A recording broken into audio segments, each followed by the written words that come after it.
Folks up there, thanks for showing up. I'm John Horgan. I'm director of the Center for Science Writings here at Stevens Institute of Technology in lovely Hoboken, New Jersey.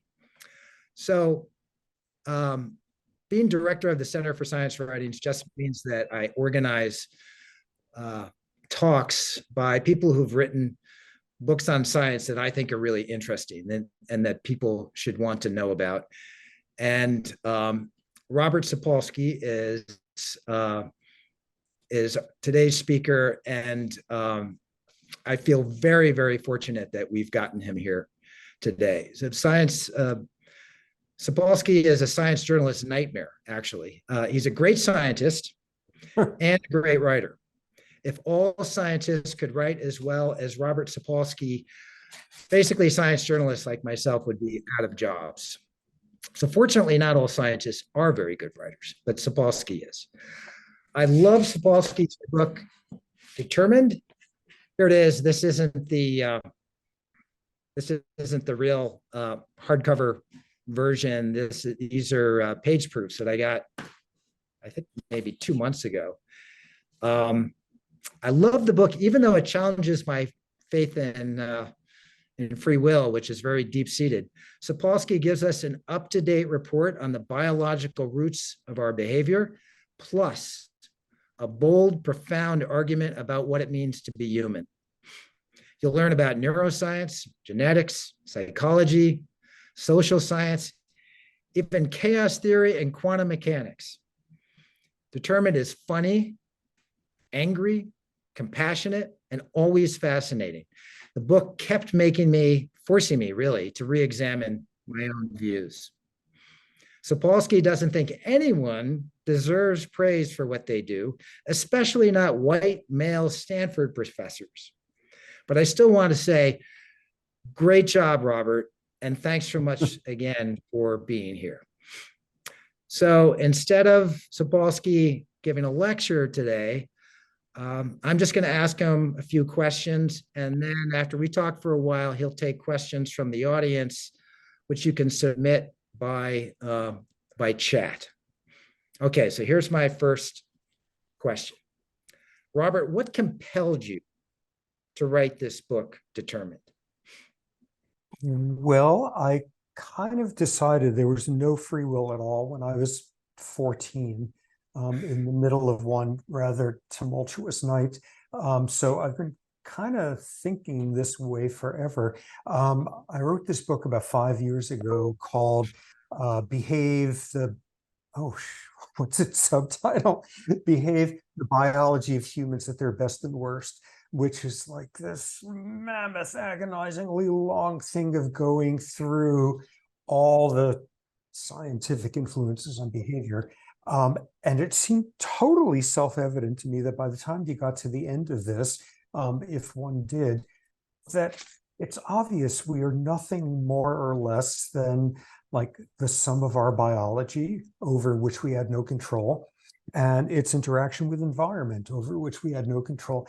And then I would get like emails from people saying things like, wow, I read this, and this suggests to me that there may be some domains in which we have less free will than we often imagine.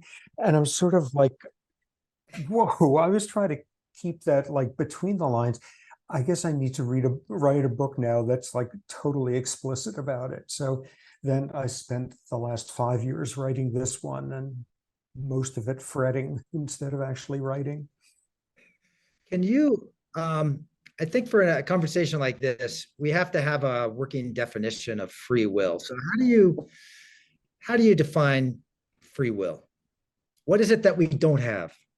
Well, maybe the best place to start is where most people's intuitions take them into believing in free will, and why that's the totally wrong place to be looking.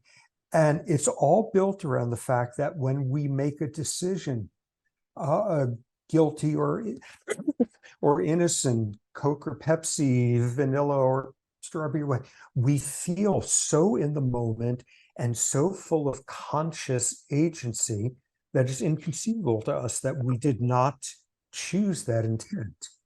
And this is formalized probably most consequentially in like courtrooms, where once they figure out, did the defendant actually do what they're being charged with? What most trials at that point consist of is saying, did the person intend to do what they did?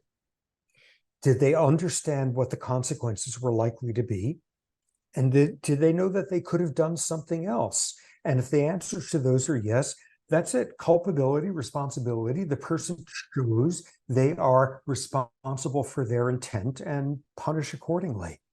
And my view is doing that is like trying to review a movie when all you've done is seen the last 3 minutes of it.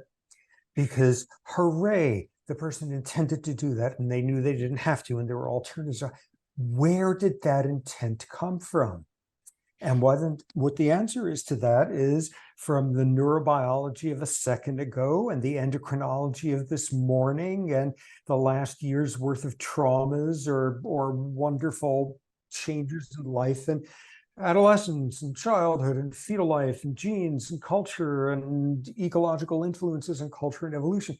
And when you put all those pieces together, when you sit there and you do something with conscious intent, you sure had nothing to do with the person you turned out to be who would generate that sort of intent.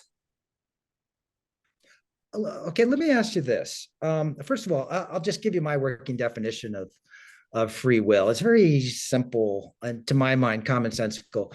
It means that if you have free will, you have the ability to discern different paths that you could take in the future, and then weigh the alternatives, presumably rationally, and then choose one of those paths on that basis. So let me just give you a specific example of that. You've been working on this book forever, and you went through this initial period when you're trying to decide whether to write the book or not. Once you make the decision to write the book, you're constantly deciding how to go, how to structure the argument, what kinds of evidence to use. You're constantly making choices. First, whether you should write the book or not. Second, how you should write the book. Why aren't those examples of your own free will? Because it's not by chance that I wound up having to make those decisions. I sure didn't have anything to do with the fact that in a position in life where I could like sit in my living room for 5 years and write a book. I sure didn't have anything to do with the fact that I was raised in a culture where I had enough protein in my diet that like my brain myelinated correctly, that I wasn't raised in a whatever, that I did not have a concussive head injury at some point, that I was, all those things. As you say, somebody can discern that there's a split in the road and they have some options. What if they're not lucky enough to have the intellectual skills to discern that it's there? What if they are so blinded by some ideology that there's one path that seems irresistible, ideology or theology? What is it if they are so traumatized by some disastrous bit of bad luck that one of those pathways seems absolutely out of the question because they will forever be ripped apart by fear if anything like that ever comes up? What happens if one of those paths is favored by that person you had a crush on in high school who like held your hand once, and ever since you've decided that's like the greatest philosophy on earth that they espoused her? None of these are random.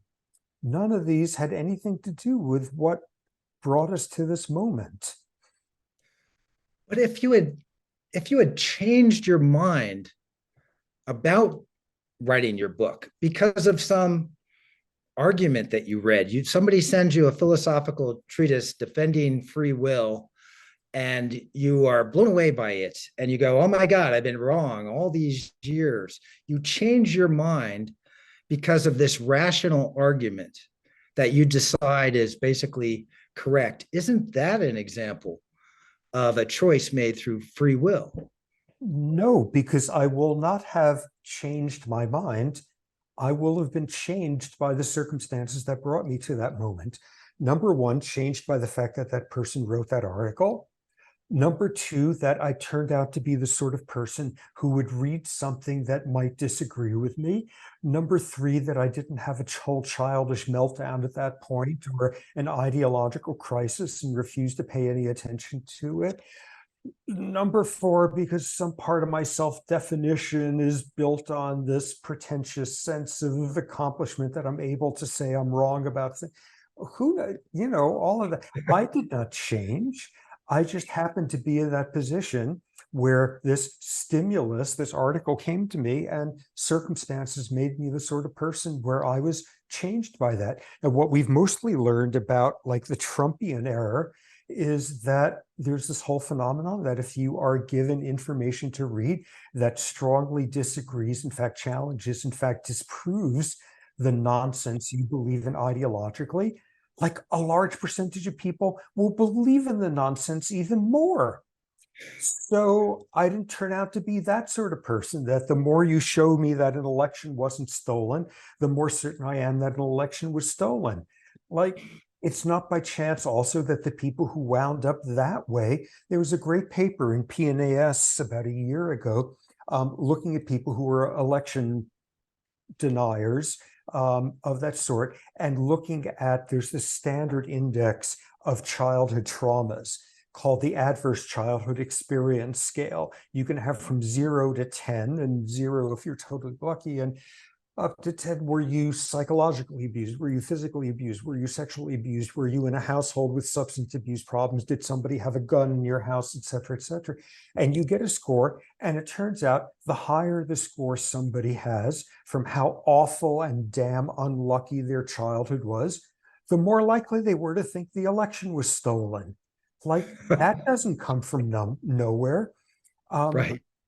I mean, if you started off life being taught that it's a crappy, mean world out there over which you don't have a whole lot of control, and look how things have turned out, and there's a whole lot of people who've been luckier for no reason, and it's been much easier for them, it seems perfectly plausible that this, like, fascistic blowhard going on about how they have stolen it from you seems perfectly plausible. So if I had grown up like that, I would have read that person's article and I would have said 10 times more that I'm right. Okay. All right. Let me give you a little more pushback.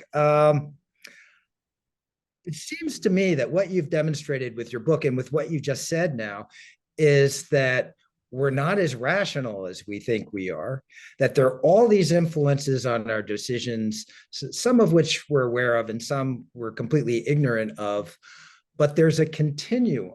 Some people, my conclusion reading your book is that some people have a lot more free will, in other words, more capacity for discerning choices and making choices than other people. Individuals also, through their life, have all kinds of degrees of free will. So when you're an infant, you have basically no free will at all. Ideally, if you're a healthy adult, you start acquiring more free will, depending on your circumstances, of course, too. And then when you're senile, again, you have no free will at all. Also, you and I have a lot more free will than people, I don't know, in Gaza right now, who have very few choices. So there's this continuum of free will. And it seems to me that one way you could look at it is, let's try to create more free will for people around the world, so people have more choices, more freedom. What about that way of looking at all the research that you assemble? Well, no surprise. I don't think it's possible I don't think it's possible for anyone to have free will, for someone to have more than someone else. But I think I understand kind of where that comes from, because we're perfectly capable of understanding an edge case. Here's a defendant who had massive brain damage to their prefrontal cortex when they were 10 years old, and they were fine before that, and they have an uncontrolled antisocial behavior ever since. And what the studies show is about half the juries in this country would say, yeah, like, that's a mitigating circumstance. The guy had no control over it. That's like broken machine, whatever. We understand that car accident, rob that person of the free will that we expect everyone to have. We can see that as a case. We understand that one. But what's much harder is you get somebody who's done the exact same thing, and it's 1,000 little spider webs that got them to that point. Their mother's stress hormone levels when they were a fetus, their mother's alcohol levels when they were a fetus, the dangerousness of their neighborhood, the fact that the police always assumed that they were wrong, the makeup of their monoamine oxidase beta gene, all of that it's so much harder to see that somebody got to this point because of the same exact lack of free will, but it's a whole lot easier to see that that has occurred when it's a single car accident that blows out somebody's frontal cortex than when it's something that started 500 years ago that guaranteed their culture was going to be one where this kid would eventually be brutalized by their alcoholic father and turn out this way. It's just harder to see that. It's harder to imagine. And this is shown, like we have a big challenge cognitively is distributed causality. Like in science, I mean, you know, these biases, like it's so much more appealing to be in a branch of science where you find here's the mutation that causes this disease. Here, that's the base pair. There's the switch that happened, and that's it. You've just explained the disease, rather than one having to do with like your socioeconomic status, but also the safety of your neighborhood and how much lead or mercury there was in the drinking water, but also like that's so much harder. Just show me the damn nucleotide that had a mutation. That one's so much easier for people to say, oh yeah. There's some people out there that you know, that explains it. They had no control over it. Yeah, well, of course the guy's in the NBA. He's 7'4", but it's infinitely harder to figure out how in hell 5'3" Muggsy Bogues played in the NBA for years, because that wasn't from one single thing. That wasn't from like some gene having something to do with how much calcium was deposited in his long bones. We're able to do it with the pretty dramatic ones, and then we conclude, yeah, they got less free will than the rest of us. Maybe if they're brain damaged enough, we'll conclude they have no free will at all. But yeah, but then there's the rest of us, and some of us have more than others, but it's all basically a starting point of free will. Nah, it's just harder for us to see 500-year-old spider webs and threads that had something to do with this. I guess what the reason I want to believe in free will is because it seems to me essential to moral progress, that there are times in human history when some people reach decisions about society. They say there's some problem here and we need to do something about it. They present rational arguments, ideally rational arguments that convince other people to change their minds. I know that you don't like that phrase, but I'm just going to use it in the conventional sense. Change their minds about what's going on, whether it's slavery or women not being allowed to vote, these sorts of things. And it's hard for me to think about how moral progress works without believing in human agency and free will. So I guess I just want your thoughts on that. Yeah, well, there's that one, which is like kept me in conniptions for about 2.5 years of the 5 years of writing. You know, framed a different way, we live in a world in which we think it is perfectly okay to blame, punish, marginalize, ignore, view as less deserving of our consideration lots of people who had nothing to do with it, and a world in which we give all sorts of people better homes and more access to like boosters and like corner offices and obscene salaries because of things they had nothing to do with. Like that as a starting point, there's like some major ethical stumbling blocks from like the first step there. What I would argue instead is like every step along the way historically that we've seen an area where, oh, free will actually has nothing to do with this. We can take out responsibility entirely from this picture. And what we see at every one of those, not only doesn't the roof fall in society, it becomes a nicer place. I mean, it's really good about 400 years ago, we figured out, at least in the West, that if there's some like horrible lightning storm that destroys your crops, it wasn't caused by that old lady with no teeth down at the edge who everyone thinks is a witch. Like, it's a good thing we think she had no control over that and don't burn people at the stake for that anymore. And it's a good thing, much more modernly, that if you have a kid who's like in school and they're just not learning how to read, it's a good thing if instead of saying they're lazy or unmotivated, we've learned, oh, there's something screwy with the layers of their cortex in this part of their brain so that they reverse letters and they have dyslexia. Oh, it's not that it became not only a more humane world without blaming somebody for something they had no control over, but also in the process, like you learn, hey, let's study what causes lightning storms instead of studying how to identify witches. Hey, let's study the best ways to teach somebody to read who has dyslexia instead of just saying this kid is unmotivated and writing them off. All I think is every step along the way, it in fact becomes a more ethically acceptable and humane world, just the opposite. So here it's very easy for me to to accept the part of your argument that says we should have compassion for many people now who are blamed for various crimes or actions that we judge are bad. But the harder part I have is thinking about white collar criminals. Like, let's say Sam Bankman-Fried, the cryptocurrency guy. I should say accused white collar criminals. You already mentioned Donald Trump. He also is an accused white collar criminal. He's on trial in various places. Do we have to have compassion for them too? Yeah, and this has been, writing this book at various junctures, I have to do this exercise of, okay, do I actually believe a word of this stupid book? Because if I do, here's how I need to react right now. And it's been an exercise thinking about Trump. I mean, he had two monstrous parents. He had a mother who was incapable of love. He had a father who was this sort of like sociopath.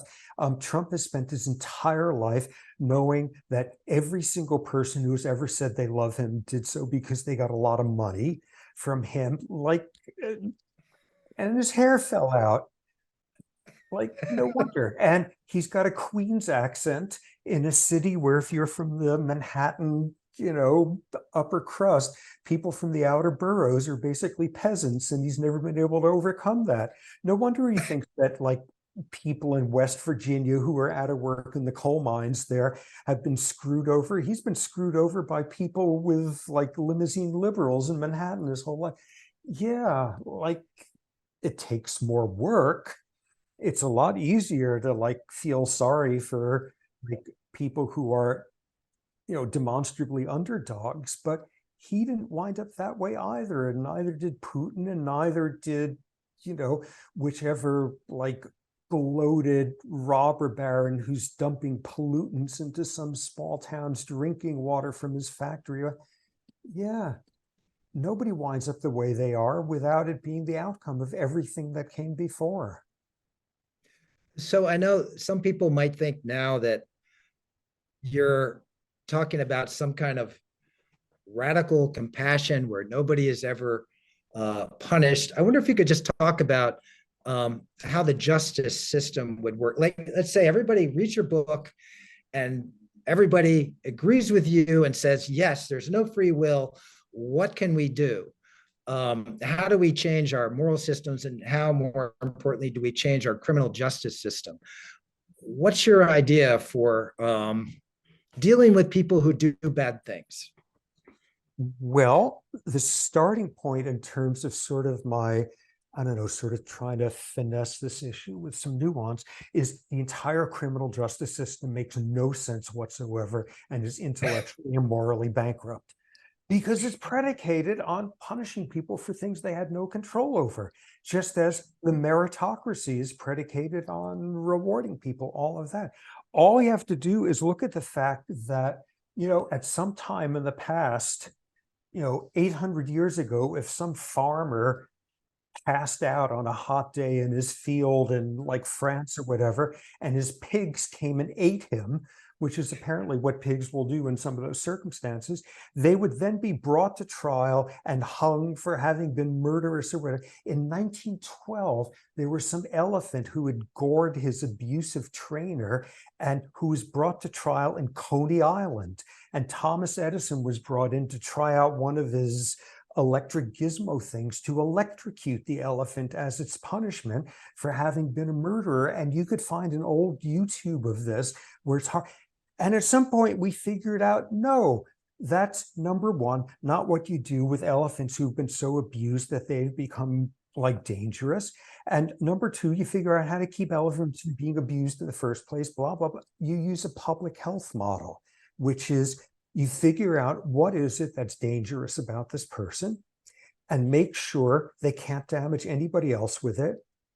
And don't do one smidgen of more constraint than that. And don't sermonize to the person, and then devote a whole lot of energy to figure out how it turned out that like people like that are created, which is not only the public health model of like stay inside and wear a mask if you come outside, but figure out that like if you've got like typhus in the town well, don't get water. That's the cause. That's the, and we can do that. And, quarantine models certainly get a lot of people pissed off, but think of it instead as you've got a car and its brakes don't work and you don't know how to fix it. It's obvious you don't let it out on the street because it's going to hurt somebody. You put it in a garage, but you don't like yell at it. You don't take a sledgehammer and smash its hood because it deserves to have that done to it, sort of thing. Or we even do this with humans. There's a scenario where there's a type of human who is very, very dangerous to the people around them. And it's kind of society's moral imperative to try to contain them. And we can do it without morality. If your kid is sneezing a lot, keep them home from kindergarten tomorrow. Because if your kid has a nose cold, keep them home because they'll come in and they'll sneeze on everybody and get them sick. We have a quarantine model to keep kindergartners safe from people who out of their control can spread germs. And you keep your kid at home, but you don't tell them they can't play with their toys that day or that there's something bad about them. We do this all the time, and then we figure out that they got the cold the time they went out and you didn't put their mittens on them or whatever. We actually do this all the time, and this seems perfectly reasonable. We can decide grandma, after her last fender bender, is getting confused enough that she really shouldn't drive anymore. And that's a public health constraint, not because she's become awful murder. And like, oh yeah, we do that. Somebody has a seizure who have no prior history of it. And while they're driving, they lose control of the car and they do something horrendous in it. And we don't burn them at the stake. We follow whichever the state's laws are as to how many months or years now they have to be seizure free on meds before they can drive again. And no one tells them they've been sleeping with Satan. And that's why they swerve their car into a crowd of pedestrians. We do this all the time. And we do it so automatically by now that, we keep kids home from kindergarten, not because we believe in free will. That's got nothing to do with it. And we figure out how to keep people safe from them. And at the same time, the flip side, in terms of getting rid of the meritocracy, oh my God, do you mean like when you turn out to have a glioblastoma in your brain and somebody's got to take it out in the operating, pick somebody at random? because down with the meritocracy, whatever. Oh my God, we can't have a society like that any more than we can have a society with murderers running around in the streets. Yeah, make sure dangerous people aren't out on the streets, and make sure competent people are opening up your skull. But don't teach either of them that they are more or less worthy of human dignity because this one had crappy luck and has impulse control problems, and that one has a good memory and fine motor skills. What I find really fascinating about your argument is that, I mean, it's apparent that you're a social justice warrior. You're very progressive, uh, and by the way, I consider myself a progressive social justice warrior too. And yet, the way you get there is with this kind of deterministic view of human nature that's usually associated with bad people.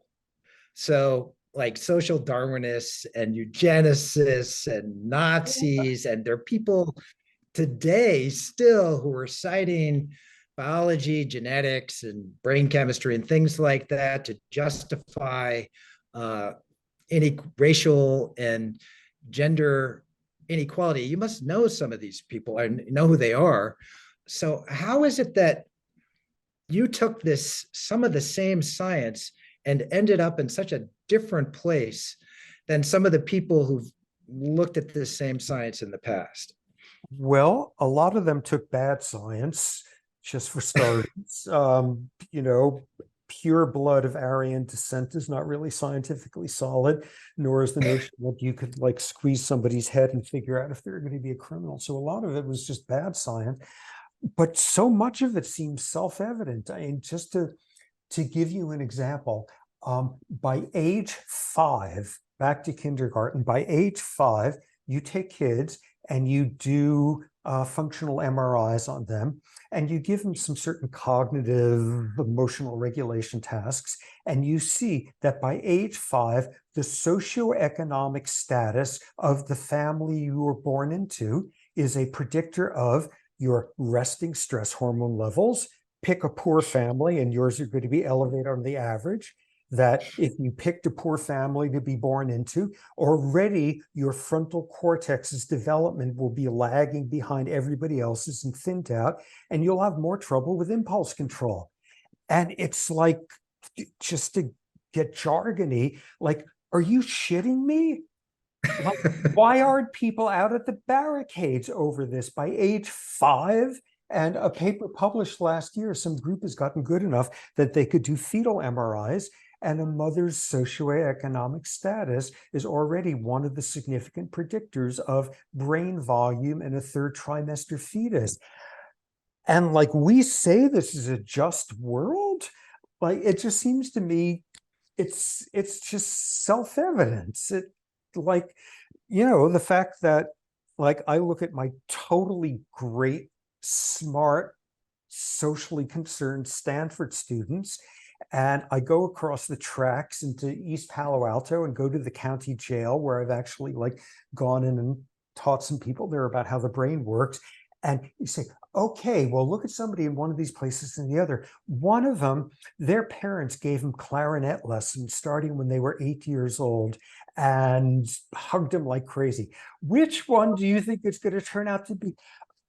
Like, it's just self-evident that all of these things has to leave one infuriated that, like, not only do people have totally crappy luck or totally outrageously good luck about things they had no control over, but we've built an entire society that says, like, we can treat them differently, pretending they did have something to do with it. And here's the brain science that proves how asinine that is. I don't know, it just seems just obvious to me. I'm assuming that there might be some people who read your book who will still sort of cherry pick some of the data to make to support their argument that, for example, gender imbalances in Silicon Valley are actually biologically determined. and those sorts of things. Have you encountered people like that in your, I don't know, when you're talking about your book? Well, at various points over the years, just because basically this has been all I've been talking about since I've been 14, and like generations of Stanford students have had to listen to my ranting about this. And yeah, people push back. Where you'd think they'd push back is them saying, oh my God, are we supposed to forgive some murderer? Are we supposed to forgive a Hamas savage or an Israeli who knowingly has dropped a bomb on a refugee camper, just showing my cards? Are we supposed to forgive? That's incredibly hard. That's incredibly, yeah, that's incredibly hard. But what people usually are talking about when you're lecturing to people about this is they're saying, wait, I really didn't earn my fancy college degree. If somebody comes up to me and says, good job you did on that report, I'm not supposed to feel better about myself. That's where I think the sort of people in our world who would do something like read some stupid science book or listen to a talk or whatever, those are the people who are the ones who are most going to be sitting there and having something very personally invested in the notion that meritocracies don't make sense. Yeah, let's do something about the murderers and don't blame them if they had horrible childhoods, but let's keep people safe from them. But wait a second, that's like, look at how I play the piano. Are you telling me I have nothing to do with how gorgeous that was? That one's going to be a whole lot harder. And my experience has been like, that's where you get the pushback. That's your punishment, is to have the those Stanford students pushing back against you on that. I'm curious. I think I asked you this question when I interviewed you for a book I was writing on warfare, maybe 15 years ago. How far can humanity go? How tethered are we to our biology? What are the prospects? What I asked you back then was, do you think we can ever get rid of war or even the threat of war? How far can we go toward racial and sexual inequality? I mean, equality, toward a really just, fair, peaceful society?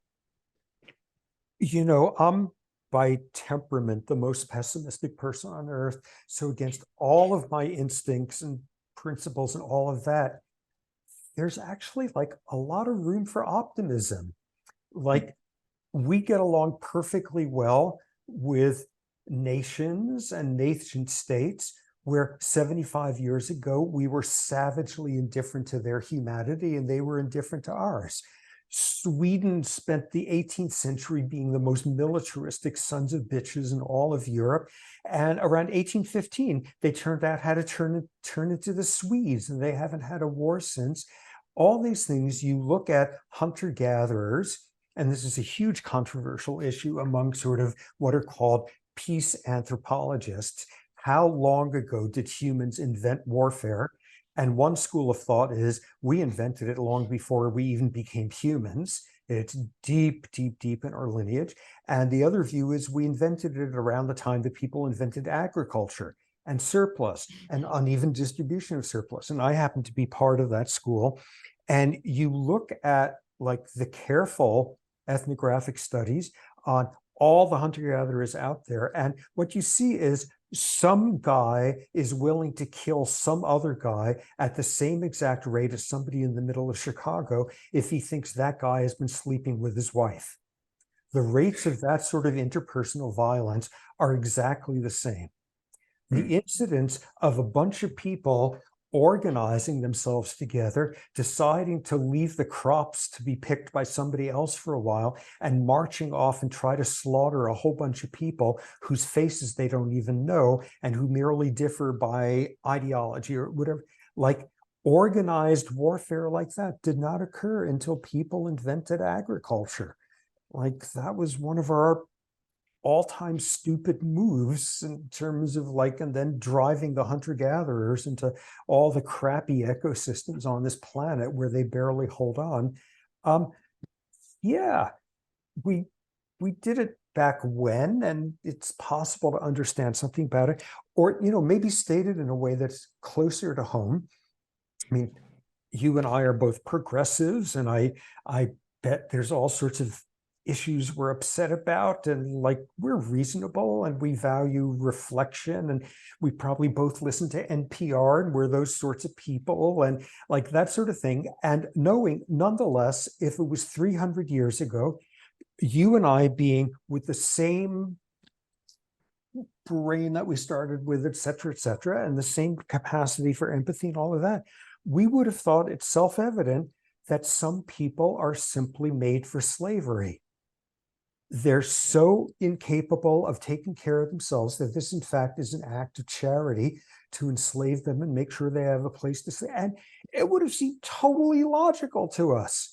And 200 years ago, it would have seemed totally logical that some like plowman could beat his horse to death if the horse was being like difficult that day, because animals are machines. They don't have emotions, all of that. And like, poor guy, he's got to get a new horse now. Empathic feeling people would have come home at night saying, wow, as the like Grand Inquisitor, like it was such a drag to have to put this guy to the stake because he had a wife and kids and they were so upset and I felt so sorry for him. But I didn't tell him to like mess around with Satan. And yeah, it's inconceivable then that we would take as intuitively self-evident now that like slavery is bad and beating animals to death isn't a good thing and burning people at the stake. And there's stuff that is inconceivable to you and I now that 100 years from now is going to look like savagery and will be intuitively obvious that that's not how the world works and that's not how the world should work. And we're kind of inching in that direction. Like this is a very, very incremental, slow motion revolution that's needed, oxymoronic though that may sound. Thank you for that. I wasn't expecting. I'm going to take that as a very optimistic response to my question. So thank you. I really appreciate that because the world is kind of dark now. It's even hard for me. I sort of feel professionally obliged to be optimistic and optimistic as a teacher also. But it's hard right now. So thank you for that. All right, I'm going to start looking at can you see the chat questions? I can call them out or you can look at them yourself. I'm seeing like the first 4 words of each one. Is there something I should press to see them? Do you want to just read them to me or something? Yeah, I'll just read them to you. Let's see. These are people sort of talking to each other. Actually, I'm not sure these are. How do we hold people accountable for their crimes if we believe that free will does not exist? You've already talked about that. Say a murder. Sam Harris starts off free will with this case. Yeah, I think he talks about the Texas shooter who turned out to have a brain tumor.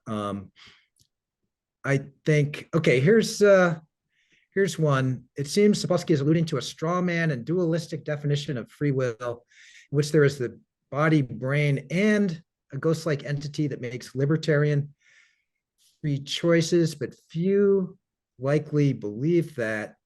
He's telling me to challenge you with the notion that the brain is a nonlinear. I'm sorry, that question's too long. But I'll give a quick answer to that though. Okay, good. Go for it. Which is, okay, let me think the best way to.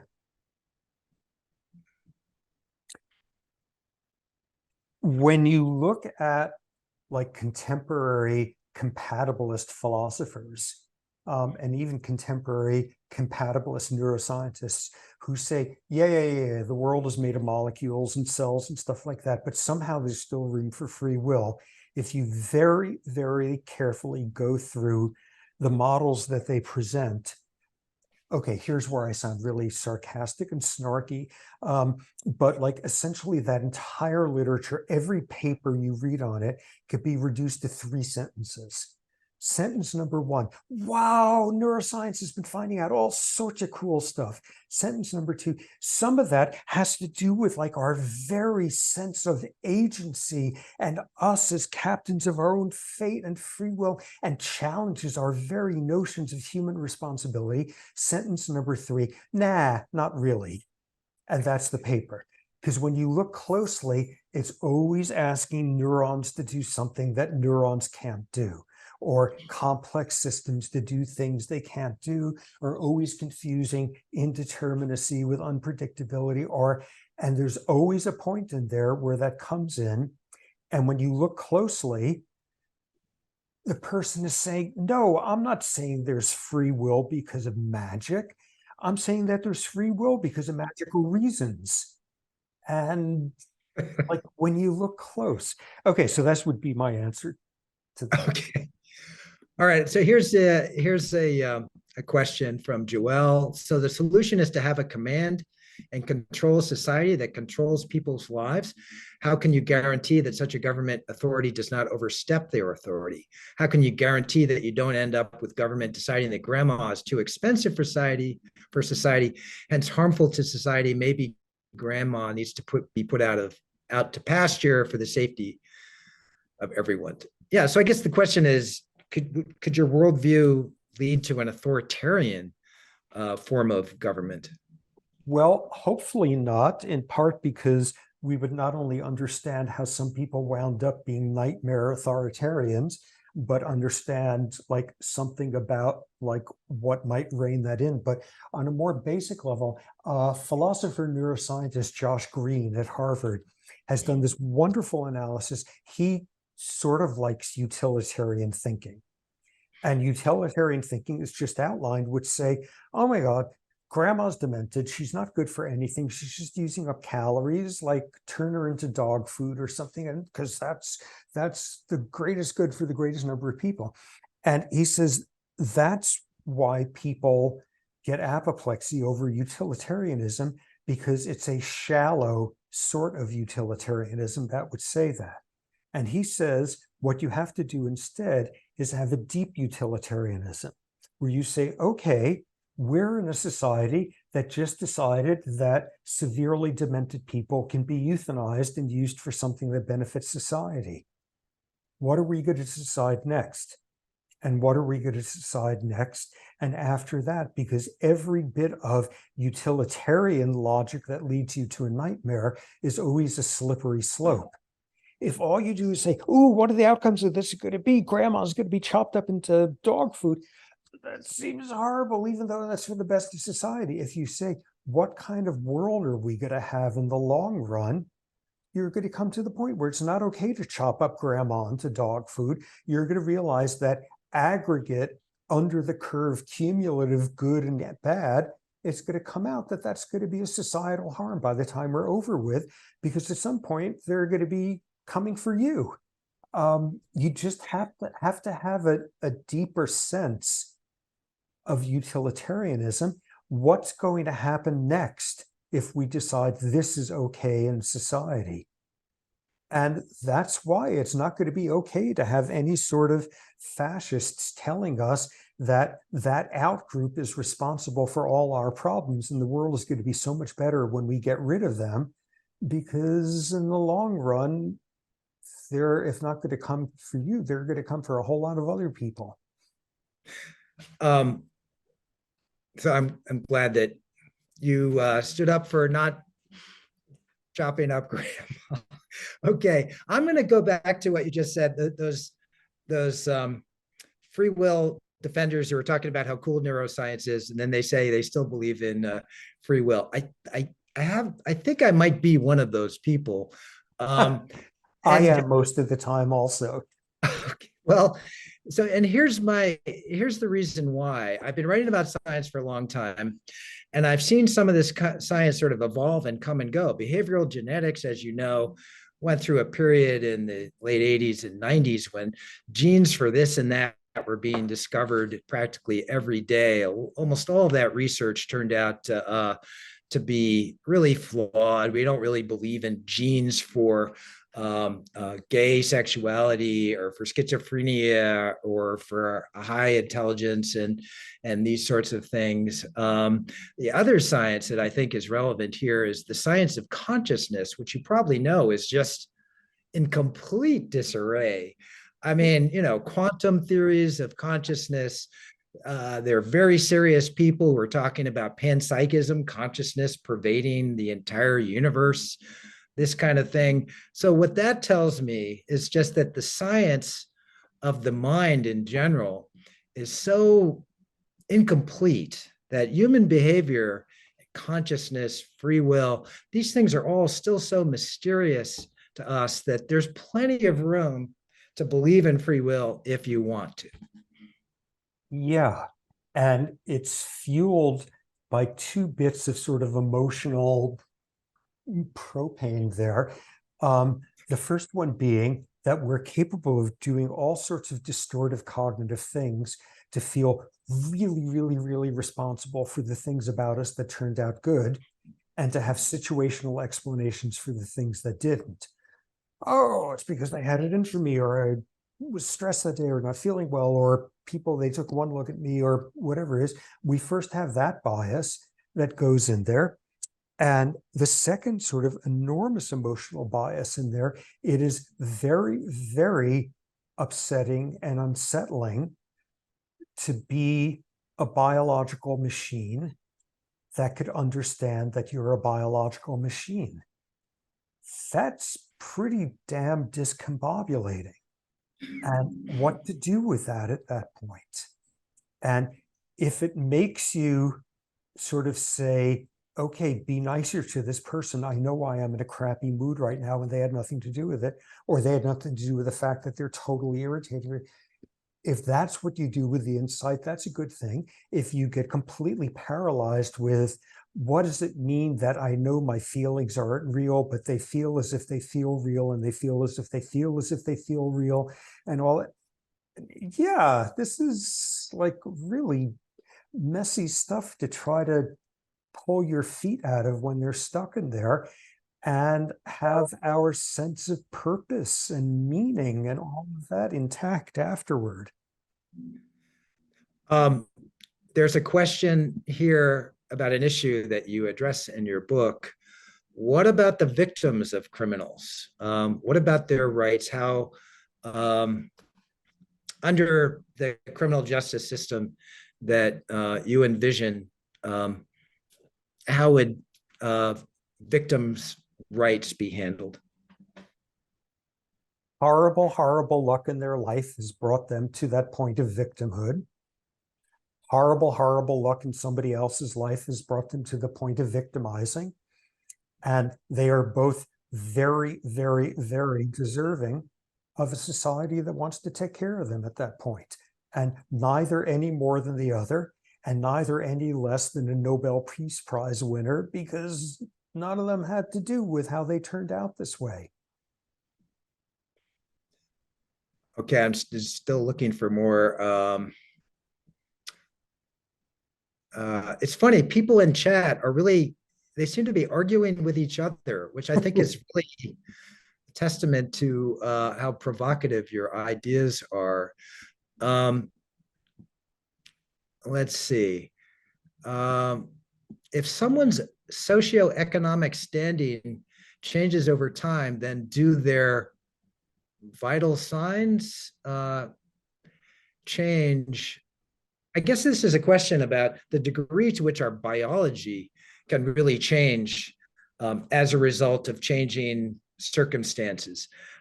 This is in the ballpark of epigenetics. Yeah. And like the more we've learned about the nuts and bolts of like neurobiology, the more we see the capacity for change and how it works. I mean, people were blown away. Like at some point, scientists figured out that like childhood matters. Childhood has something to do with the sort of adult you become. And then there was this whole mechanistic revolution of like epigenetics. Here's how early experience in life could change gene regulation for the rest of your life, or even these amazing non-Mendelian multi-generational transmission of traits that could happen and all of that. oh my God, and then since then, people have learned that a lot of those epigenetic traits can be reversed by some other environmental influence that could have an epigenetic consequence. And there's very little that's set in stone in terms of developmental paucity of stimulation and opportunity and all of that. But nonetheless, admit that there's a general rule that the longer that you wait to try to do something about it, the more of an uphill battle you're going to have. But nonetheless, some of the stuff is very persistent. There was a wonderful book 30 years ago, the sociologist named Jonathan Cobb, called The Hidden Injuries of Class, and looking at middle-class people for whom things were going fine, whose grandparents and great-grandparents were marginally holding on in the working class, and showing 2-3 generations later, there's still a sense of being an outsider. There's still a sense of not really belonging. There's still a sense of you've got to earn more because at some point they could take it away from you. This is the grandkids. And as has been shown, there are epigenetic changes in the bodies of the grandchildren of Holocaust survivors. And that has been passed on.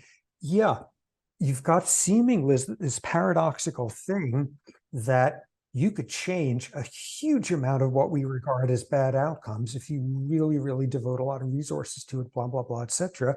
But if you don't do it, the scars of that, the footprints are going to be there for generations afterward.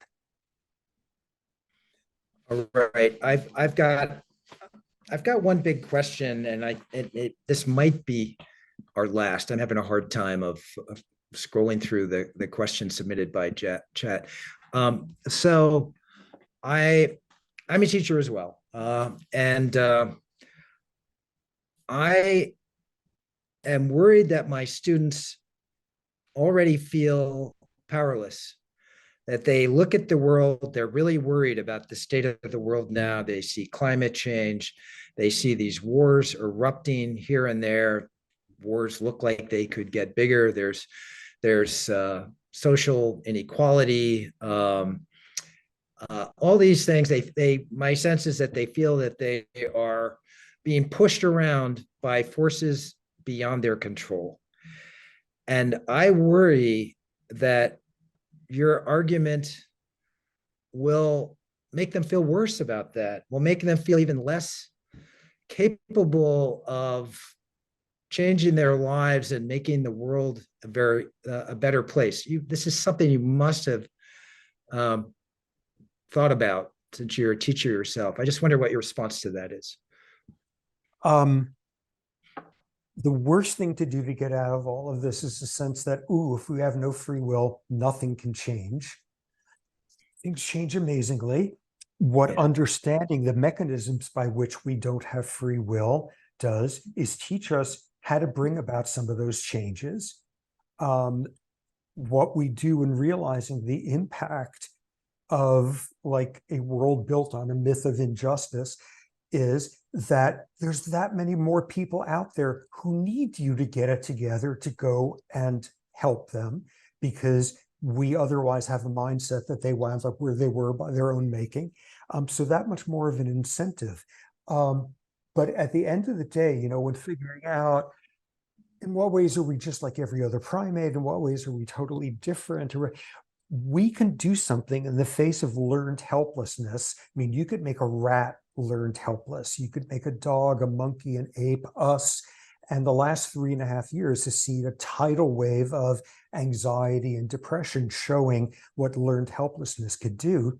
But we're the only species that could do the craziest, nuttiest thing out there, which is come up with a belief that says the less it seems possible to change something, the more you have to try to change it. The more unforgivable the act, the more you have to find the means to forgive it. The less lovable the person, the more you have to find the means to love them. And God help me, as an atheist, this is some school of Christian theology that I study. But like, we're the only species that could do that. We can't do it most of the time, and it's damn hard, but try doing that, because by definition, if you could even be thinking that, you're one of the lucky ones. And you've got a better than random chance that you could, in fact, bring about some change on a tiny level, or look at the individuals who started the whole Arab Spring or whatever on a massive level or whatever. The more hopeless it seems, the more you have to do something about it, because if you're smart enough to see how hopeless it is, you're lucky enough to understand where some of the buttons are and where some of the villains are. I'm gonna run that by my students and see how that flies. Um, all right. I apologize to people who have been submitting all these questions for not getting more of them in. But Robert, I just want to thank you so much for speaking to us today, and also for being weirdly uplifting. I really, Weirdly. well, I mean, given determinism is usually a bummer of an argument, it sometimes goes along with very dark visions of human potential. And so I'm glad that you're not of that, you're not part of that crowd. So thank you, because it's like a difficult time in the world now. And Yeah. And if you're bummed out by the notion that you didn't deserve the things you've gotten, you're one of the lucky ones by okay. definition. Thanks for having me on to do this. This was really fun. I wish there were time for more questions. Yeah, me too. So best of luck with your book. I'm going to be talking about it. I've already been talking about it a lot. And everybody out there, the book really is fantastic. Even if you completely disagree with it, you will learn so much. You'll be stimulated, provoked, all the rest. All right. Thanks for showing up, everybody. Good. Bye, Take care, Robert. John. Be well, Best of everyone.